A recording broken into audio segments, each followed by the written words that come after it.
भारत माता की भारत माता की। एक वीडियो ने मोदी के आभा मंडल को चकनाचूर कर दिया। यूक्रेन से लौटे छात्रों ने प्रचारजीवियों के मुंह पर तमाचा मार दिया। उस वीडियो को देखकर लगा जैसे बच्चों ने प्रचारजीवियों के मुंह पर गोबर पोत दिया हो। यूक्रेन से जब बच्चे वापस लौट कर आ रहे थे तो उनके लिए नारा लगवाया जा रहा था कि तुम लोग नारा लगाओ नारा। पहले भारत माता का जयकारा लगाया गया, उसके बाद मोदी जिंदाबाद के नारे भी लगवाए गए। लेकिन छात्रों ने भारत माता की जय के नारे तो लगाए, लेकिन मोदी जिंदाबाद के नारे के वक्त वो शांत हो गए। जरा आप गौर से देखिए कैसे छात्रों ने प्रचारजीवियों का मुंह बंद करवा दिया।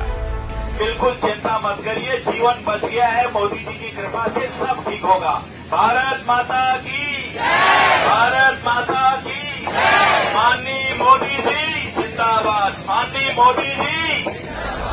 शर्म आती है ऐसे लोगों को देखकर जो लोग ऐसे वक्त में भी ऐसे कृत्य करते हुए नजर आते हैं। वो सिर्फ ये सोचते हैं कि कैसे भी करके मोदी जी का नाम बन जाए और उससे चुनाव में काम बन जाए।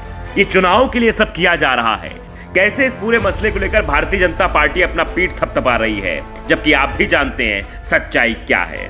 दरअसल जब यूक्रेन में भारतीय छात्र फंसे हुए थे, न उनके पास खाने को कुछ था, न रहने के लिए घर, न ऊपर छत, -5 डिग्री टेम्परेचर में रात गुजारने को मजबूर थे। कोई बंकर में छुपा हुआ था, कोई मेट्रो स्टेशन में छुपा हुआ था, तो कोई रेलवे स्टेशन पर, तो कोई सड़कों पर। उस वक्त कोई ध्यान नहीं दे रहा था, जिस वजह से एक छात्र की मौत भी हो गई थी, जिसका नाम नवीन, जो कर्नाटक का रहने वाला था। उस वक्त बड़े बड़े मिनिस्टर क्या कर रहे थे? भोज उड़ा रहे थे।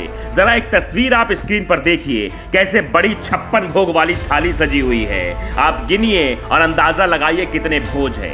ये उसी वक्त की तस्वीर है जब यूक्रेन में फंसे भारतीय बच्चे बार बार गुहार लगा रहे थे कि हमें यहाँ से बाहर निकालो, हमें यहाँ से बाहर निकालो। और सरकार कह रही थी कि आप लोग आत्मनिर्भर बनो, खुद पैदल चलकर पहुंचो बॉर्डर पर, फिर वहां से हम ले लेंगे। ये तस्वीर ट्वीट किए संबित पात्रा ने।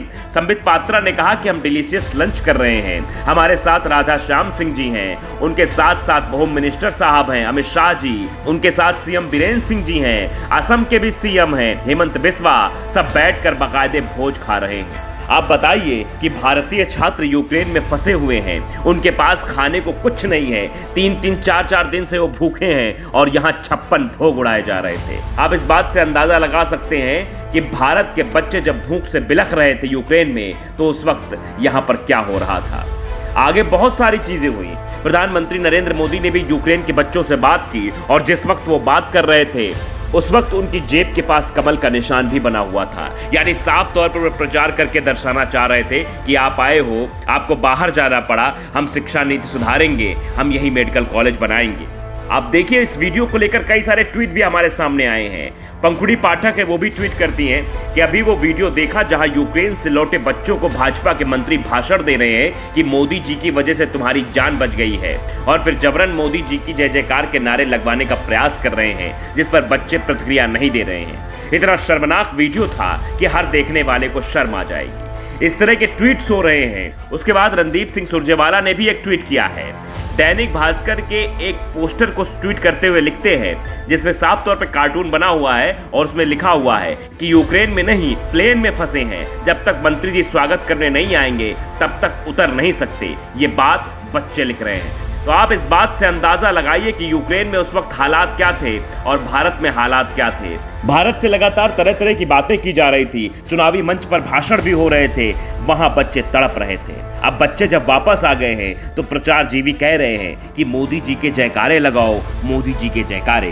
तो बच्चे शांत हो जाते हैं क्योंकि उन्होंने वो पीड़ा देखी जिस वक्त उनकी सुनने वाला कोई नहीं था। Bureau report, the such.